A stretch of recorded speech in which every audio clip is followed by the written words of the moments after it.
সন্ধান সচেতন না, সচেতন তো বিড়ি সিগারেটের দাম বাড়াইছে। এই যেমন একটা শীত পড়ছে, আশের গোস্ত দেখায়া এদের লেঙ্গুর গায়ে আসতে আছে না, আসা যেটা বেড়া আসাটা এটা জবই দেখায়া পরে এটা গোস্তটা কষায় খায়া হালকা রোদের মধ্যে সরো বালিশ লইয়া কাঁথা বালিশ লইয়া হুট করে রোদের মধ্যে এই বিড়ি দেখালে এমন স্বাদ লাগবে। তবে হচ্ছে কি জানো, এখন হইলো যে এই বিড়ি দেখাইলে স্বাদ লাগে, এই আশের গোস্ত খায়া অন্তরে হয় এই বিড়ি ঠান্ডা স্বাদ লাগে বিরাট। বিড়ি খাইবো কিবা আশের থেকে তো অনেক বিড়ির প্যাকেটের দাম বেশি।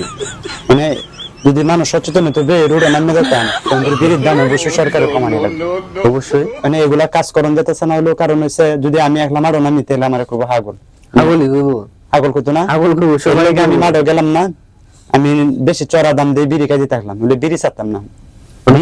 বিড়ি খাই আরো ঋণ বাজার করবা কি অনেক যে দেখায় জীবন বাঁচে এটাই তো খাওয়ান লাগবো, বিড়ি না খাইলে তো জীবন বাঁচতো না। আরে কিছু কিছু লোকে কিছুদিন হইলা দিন আন্দোলন করছে, ভাবছিলাম এরার সাথে যুক্ত কিন্তু এরার সাথে তো যুক্ত হইয়াম। এখন এরা তো এক এক জেলার এক একজন, কিন্তু আসলে আমরা সমাজে তো বিড়ি খুব কম না, মানে সকলেই তো এই দিকে আগ্রহী না। আমার মতো যদি আগ্রহী হতো তখন তো মাঠে নাম মেলে আন্দোলন শুরু হয়ে গেল, বাধ্য হয়ে সরকারের বিড়ির দাম কমানি লাগবে। মানে ব্যাগ কিছুর দাম তৈরি করছে কি বিড়িটার মধ্যে ইচ্ছা মতো বাড়াইছে।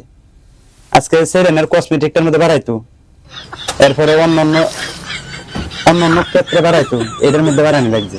এই বিড়িটার লগে যে তার সরকারের কি দুশ্মন আমরা এটা বুঝি না।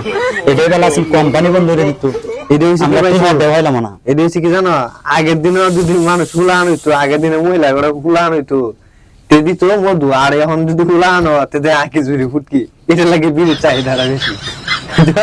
এটা লাগে মনে করো মাছ করতে যদি হয়েছে এডি বিড়ি কাইটা লাগে দিছে বিড়ির দাম বাড়াইয়া।